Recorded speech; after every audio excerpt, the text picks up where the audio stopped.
Merci, monsieur le secrétaire exécutif de la CDG. Merci, chers compatriotes et amis du Gabon, d'avoir répondu aussi nombreux à cette assemblée que je trouve constructive, au vu de toutes les interventions qu'on a écoutées tout à l'heure. Qui plus est, celle de notre aîné, René de Maison. Je vais mettre un petit ton d'humour, parce que j'ai senti beaucoup d'effervescence et beaucoup d'enthousiasme de voir le Gabon changer. Et j'espère que c'est ce qui nous réunit aujourd'hui. Comme point d'humour, j'ai entendu le terme d'inéligibilité tout à l'heure, évoqué peut-être par un compatriote dans la salle, précisé par notre aîné René de Maison tout à l'heure. Et entre nous, si cette fatwa d'inéligibilité doit être appliquée ou imposée à quelqu'un, on convient tous que ce n'est pas Jean-Ping Doncoulou. Nous savons. C'est plutôt à Libelle. Deuxième temps d'humour, il y a un compatriote qui a évoqué tout à l'heure les places vides dans la salle. Oui, nous sommes une culture bantou. Et on dit souvent que quand il y a une assemblée, quand on partage un plat, fut-il succulent, on laisse toujours des places vides pour ceux qui arrivent plus tard. Et j'ai vu tout à l'heure justement notre frère qui vient de Bruxelles, à qui on a fait attendre 2 heures de l'autre côté.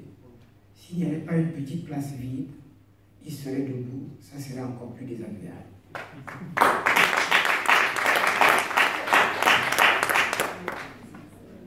Le troisième point d'humour, tout le monde a parlé de monsieur le ministre de Maison. Moi, je n'utilise plus ce terme en m'adressant à notre aîné, parce que justement, depuis quelques mois, il vêt une veste de l'opposition qui est une très belle veste, et que si on continue à l'appeler ministre, c'est qu'on le cantonne encore dans l'ancien régime que nous combattons. Je préfère qu'on l'appelle là monsieur René de Maison, ou bien de l'opposition.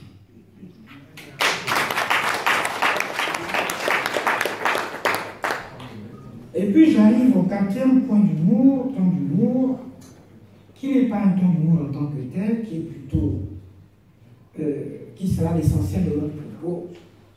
Et là, j'emprunte justement la vivacité d'esprit, peut-être la clairvoyance de notre compatriote, Madame Ménome de Loisec, qui a dû lire avec sa formation dans le secret de mes écrits, puisque le thème justement par lequel je vais vous entretenir s'articule autour de la résilience, puisqu'elle a évoqué le fait que la CDG, de par son président, aurait fait un pas républicain aujourd'hui, mais en fait non, ça a toujours été au cœur de l'idéologie de la CDG. Alors, pourquoi on va parler de résilience?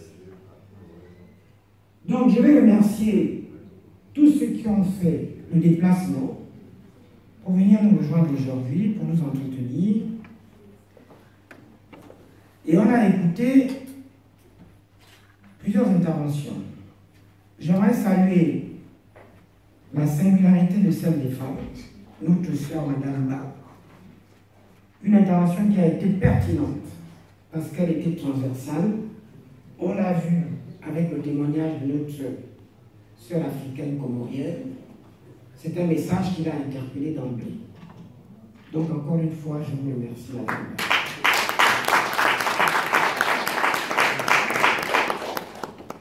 Et que j'espère que ça ne s'arrête pas aujourd'hui. Et toutes les autres interventions, bien entendu, celle de notre frère et commandant, on a vu qu'il a laissé tomber les papiers il a vu que le cœur était plus important, il a parlé avec le cœur. Et il a été très émouvant, parce qu'effectivement, très imprégné par la cause du Gabon. Et puis l'intervention vraiment, vraiment formatrice pour nous les béotiens de la politique, parce que je ne suis pas de formation politique. L'intervention de notre aîné René Ndémézo, dont j'ai souligné un passage, j'ai souligné un de ces passages tout à l'heure, en reconnaissant à la CDG, j'espère que ce n'est pas qu'à la CDG, le fait de reconnaître l'intérêt des anciens, des aînés. Bien entendu, au-delà même de notre culture africaine, je pense que tout être humain qui a la conscience de son existence, qui a la conscience d'appartenir à une société, à un groupe, ne peut ignorer ses ascendants, parce qu'il prépare une descendance, c'est-à-dire sa progéniture. C'est la raison pour laquelle nous investissons pour nos enfants. Oui, monsieur le Ndémézo, la CDG n'enfreint pas à cette règle importante. C'est pour ça que, dès sa création, c'est la première structure de la diaspora qui avait accueilli des aînés, pourtant qui faisaient déjà partie du PDG. Parce qu'on avait compris qu'on ne peut pas reconstruire un pays comme le Gabon, sous-peuplé, en entretenant la haine, en cultivant une espèce de, je ne sais même pas comment le qualifier, de victimisation par rapport, bien entendu, à un système, alors qu'il y a beaucoup d'autres choses à faire, plus importantes que cette victimisation, qui est d'abord l'entente, l'union. Je l'ai entendu tout à l'heure. C'est pour ça que la CDJ a respecté d'abord ses prédécesseurs aux affaires. Et la CDJ a reçu successivement tous ses aînés pour débattre avec, dans une idéologie de synergie, dans une idéologie de fédération de toutes les volontés de l'opposition, c'est-à-dire celles qui veulent réellement, celles qui sont convaincues que ce pays n'a que trop souffert et qu'il faille le libérer. C'est celui de nos enfants surtout. Donc la CDG a entamé cette démarche-là depuis très longtemps. Et ça s'est davantage matérialisé par un événement, n'en déplaise malheureusement aux détracteurs, un événement exceptionnel que la diaspora gabonaise n'avait jamais eu. Peut-être le courage ou la volonté d'organiser, c'était le congrès de l'année dernière. Jamais on avait vu un tel rassemblement transversal en termes générationnels. C'était un plateau technique, c'était un plateau de réflexion, c'était un plateau de travail. Aucune entité, aucun individu, aucun citoyen, aucun mouvement n'avait été écarté pour participer à ce débat. Ça veut dire qu'au sein de la CDJ, on s'était déjà transcendé, on s'était affranchi des clivages qui ne sont que destructeurs, qui ne nous aideront pas à reconstruire le Gabon de demain. D'où le thème par lequel j'ai baptisé mon intervention aujourd'hui, c'est celui de la résilience. Mais la CDG continue ce travail. Donc, chers compatriotes, la situation du Gabon, ce n'est pas moi qui l'invente aujourd'hui. Cette situation exige de tous les acteurs politiques, de la société civile, qu'en sais-je, d'autres qualités, d'autres capacités que les seuls talents de politiciens, politiques, intellectuels et qu'en sais-je. Tel que vient de le présenter M. René Ndémézo, et par toutes les autres interventions qu'on a entendues, questions-réponses très pertinentes, la situation du Gabon exige au sein de l'opposition d'autres qualités, entre autres une capacité de résilience. Retenez bien ce terme. Pour la petite histoire, la semaine dernière, j'ai eu l'opportunité de faire un tour en Afrique du Sud, et j'ai eu la chance de passer 48 heures au Rwanda. Je peux vous dire, chers compatriotes, chers amis du Gabon, que j'ai palpé, j'ai vu de mes yeux les bienfaits de cette capacité de résilience. J'ai vu un pays qui a subi des drames sur le plan humain en pleine véritable émergence. Un vrai foyer économique. Une dynamique réelle. Alors que c'est un petit pays enclavé qui n'a même pas le millième du potentiel de votre pays. Mais, ce qui est intéressant, c'est de constater que tout cela a été possible grâce à un saut mental collectif de tout ce peuple. Saut mental collectif, qui n'est que le résultat de cette capacité de résilience. Dans cette capacité de résilience, on trouve tolérance, on trouve pardon, on trouve volonté de débattre, volonté de discuter, volonté de proposer, volonté de reconnaître que oui, j'ai eu tort, il l'a fait. D'autres l'ont fait. Mais, chers amis, chers compatriotes, cette qualité est une véritable force lorsqu'un pays veut se reconstruire. Il y a des exemples. Et surtout lorsqu'un peuple veut prospérer en jouissant des richesses, des potentialités de son pays. Il faut que cette qualité soit au fond de leur cœur et qu'elle s'exprime. Chez les Bantous, au Gabon, même affiliés au Bantous, on trouve cette capacité au-delà du Rwanda, au Gabon par exemple. Quand on regarde toutes les ethnies, tous les groupes ethniques du Nord au Sud, c'est ce qu'on appelle Kokolo, Kokolo, ou Agnos chez les femmes. Mais quand est-ce qu'on la palpe?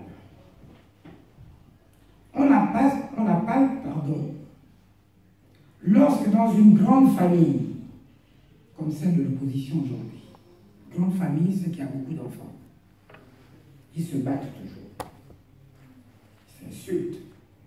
Le soir, ils rentrent dans la même maison, ils dorment parfois ensemble. Et que quand il y a un ennemi dehors, un adversaire, un assassin, cette capacité de résilience domine au sein de la grande famille. Elle prévaut au sein de cette grande famille. Et c'est elle qui amène cette grande famille à se retrouver, à mettre ensemble toutes leurs forces, leurs intelligences pour combattre l'assassin qui vient tuer, qui agresse la famille de dehors.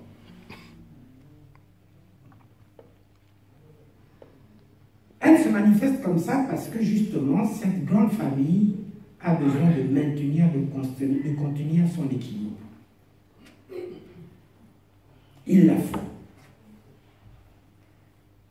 Donc, chers compatriotes, je vous ai dit tout à l'heure que Madame de Loisec a lu dans Le secret de mes écrits. Oui, c'est pour ça qu'il y avait un paragraphe constitué, prévu, qui lançait un message à tous nos compatriotes de la diaspora et ceux qui sont sur le terrain, que tous les opposants réels ne sont pas des adversaires, ne sont pas d'adversaires entre eux. Tous ces opposants ne sont pas des adversaires de la Convention de la diaspora. Tous les mouvements de la diaspora qui sont inscrits dans cette volonté de combattre l'assassin sont des alliés font partie de la famille que la diaspora a cru être constituée entre nous. C'est pour ça d'ailleurs que quels que soient les événements que cette convention organise, elle s'affranchit de ces clivages primaires.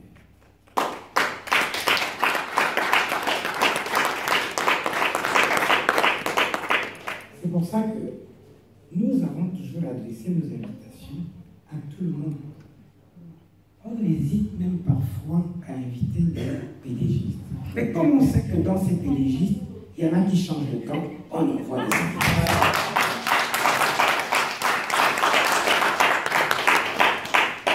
Car je l'ai toujours dit que le cheminement vers l'opposition est un long processus de maturation endogène. Au fil des expériences, au fil de la conviction, des besoins et de la détermination du peuple, qu'on dit non, je crois que le camp auquel j'appartiens n'est pas bon. Je vais en face pour le combattre. J'ai plus d'arguments pour savoir le combattre. C'est pour ça que nous devons soutenir tous ceux qui font ce pas-là, en l'occurrence, notre aîné ici, René Montezuma.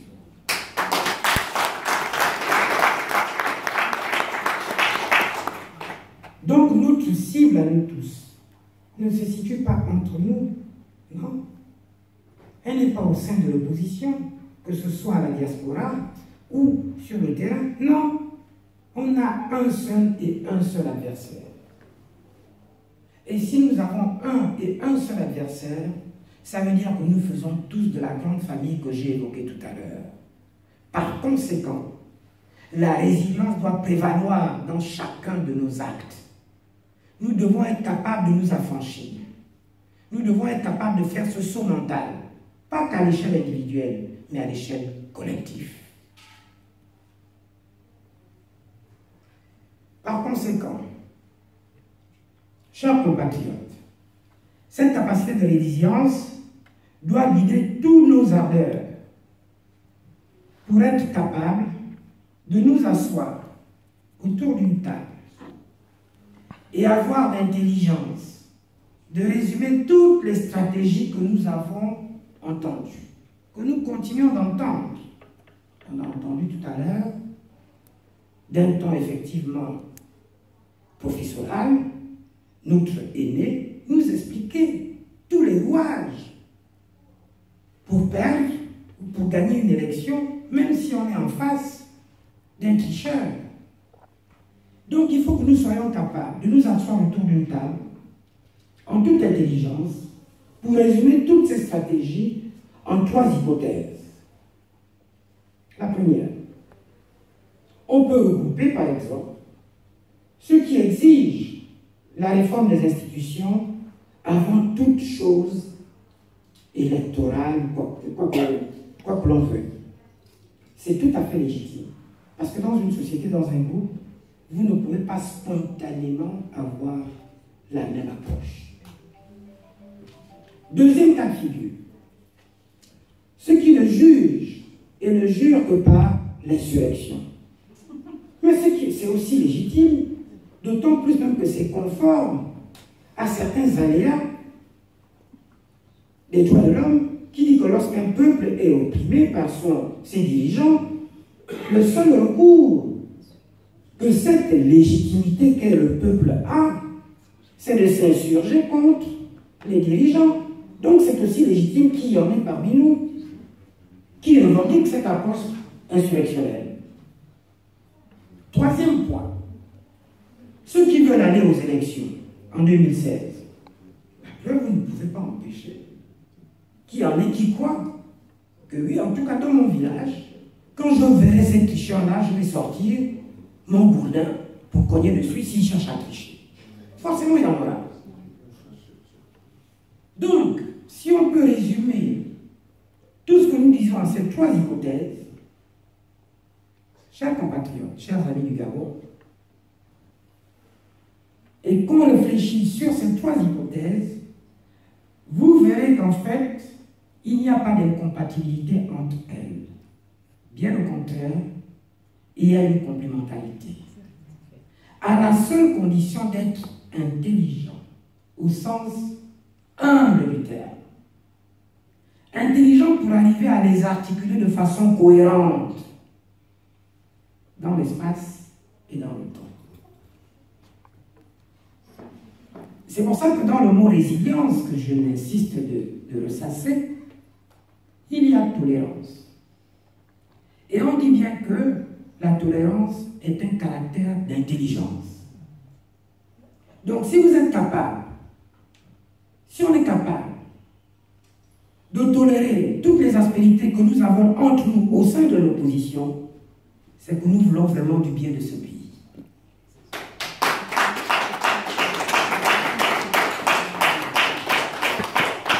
Si nous n'avons pas cette capacité, c'est que nous avons d'autres agendas cachés.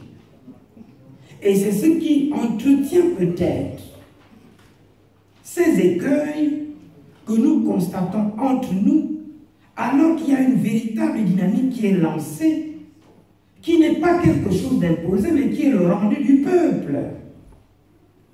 Parce que lorsqu'un membre de l'opposition daigne se déplacer à travers les provinces du pays, qui théoriquement seraient hostiles, puisqu'il y a toujours ce facteur ethnique que ce système essaie de faire remonter, et qu'on constate que non, les gens au fin fond de Bitam, au fin fond de mon petit village P432 au Yel, applaudissent pour Pig. Ça veut dire qu'en fait le peuple n'est pas dans cette conception-là. On veut le tromper, on veut l'amener à ne pas reconnaître réellement ce dont il a besoin. Donc, si nous sommes capables d'être résilients, nous devons être capables d'articuler toutes ces hypothèses pour arriver à quelque chose. Mais je vous sais intelligent. Donc je sais qu'au fond de vous, il y a ce caractère intelligent, ce caractère, tolérant. Je sais donc que vous êtes suffisamment résilient lorsqu'il faut le faire pour le pays. C'est pour ça que je veux lancer un message aujourd'hui en disant, chers compatriotes amis du Gabon, élevons-nous. Élevons-nous pour une fois pour la cause de ce pays.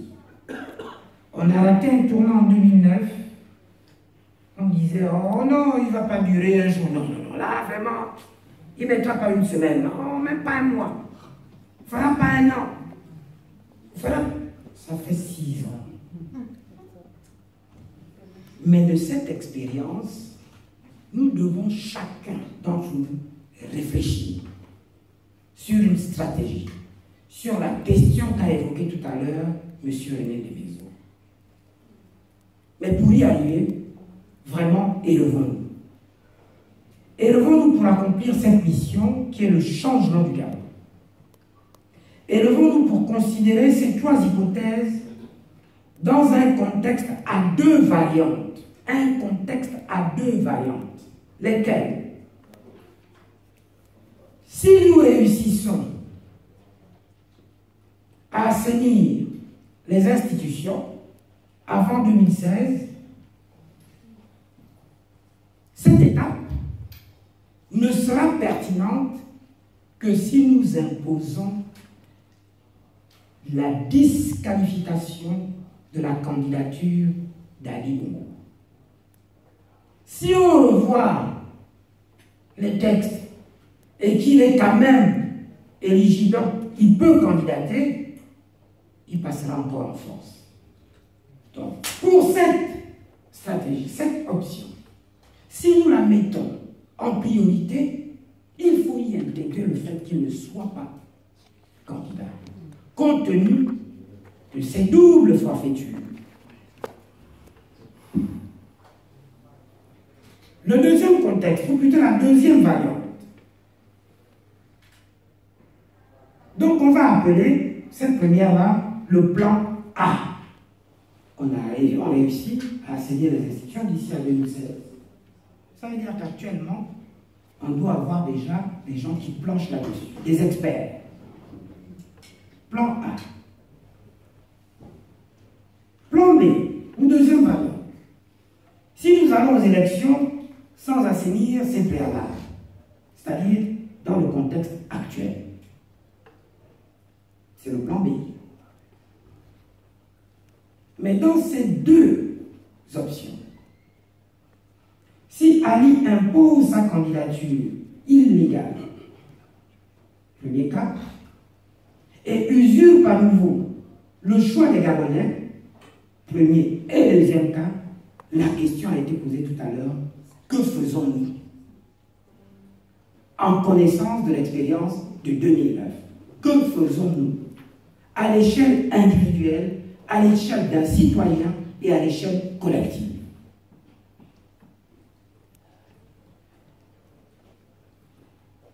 Que faisons-nous est donc la question déterminante. Et c'est devant l'évidence donc de cette prochaine nouvelle imposture que nous voyons poindre à l'horizon, que les leaders de l'opposition, de la société civile, et quelles que soient les couches, doivent préparer le plan C. Le plan C. Et ce plan C doit être préparé en conséquence de l'expérience de 2009. J'espère que vous y êtes. J'espère que vous y serez. En tout cas, beaucoup y planchent. Alors, chers compatriotes, chers leaders de l'opposition et de la société civile,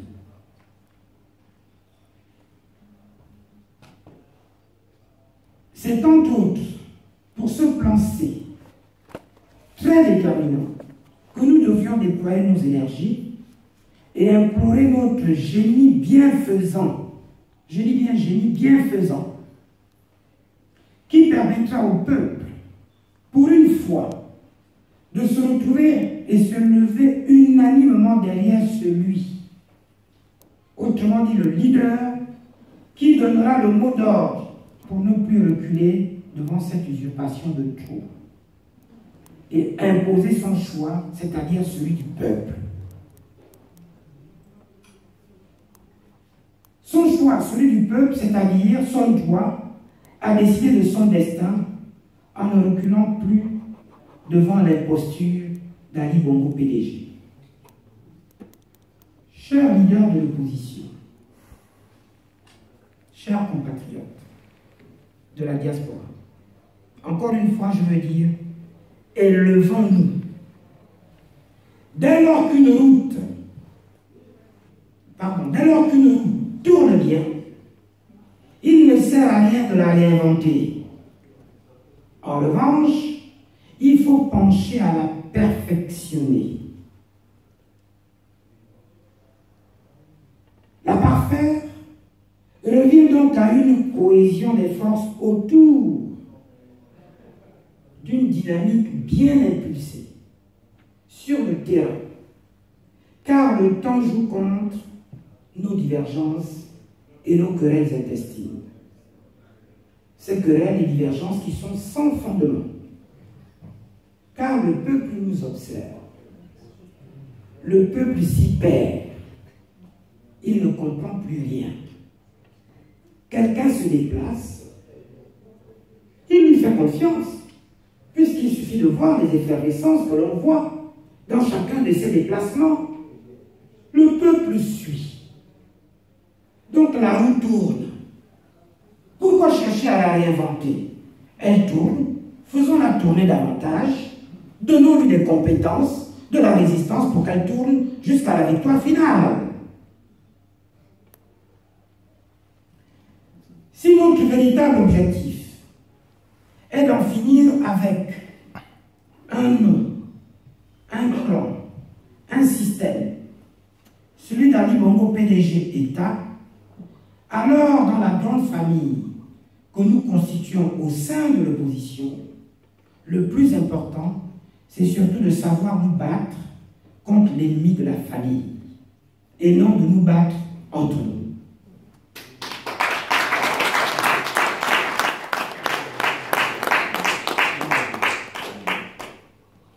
là est la vraie preuve de patriotisme que nous devons montrer aux Gabonais dès maintenant, dès aujourd'hui.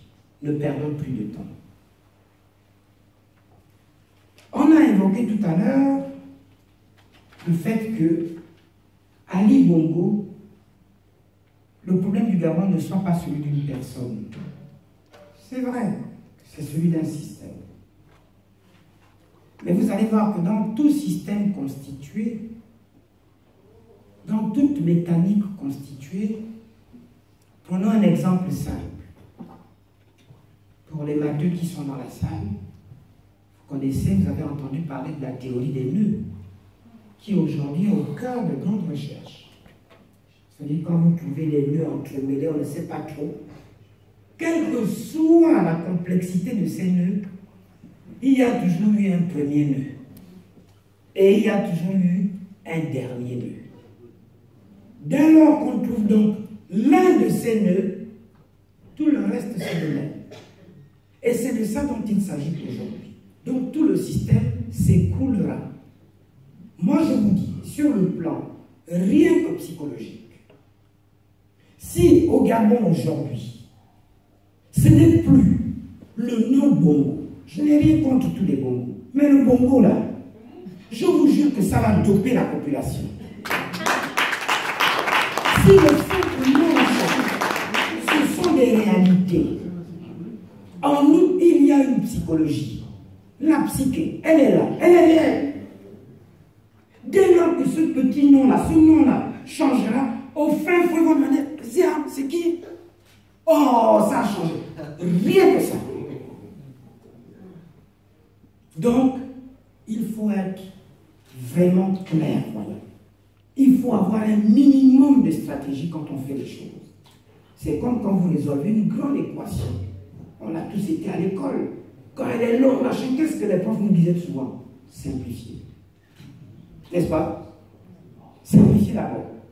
On essaie de réduire l'équation à l'accessible évident. Et vous allez voir que de cette démarche-là, de cette sémantique, on arrivera à écrouler cette montagne. Donc non, oui, on est tous conscients que c'est un système. Mais à la tête de ce système, il y a un individu. Voilà ce que j'allais apporter à cette réponse-là, à cette question-là. Donc, chers compatriotes, aujourd'hui, le message essentiel était celui présenté tout à l'heure brillamment par notre aîné, M. René Bézodian. On l'a compris, nous devons y réfléchir, nous devons y travailler. Et le mien se résumait à la résilience. Ayant cette capacité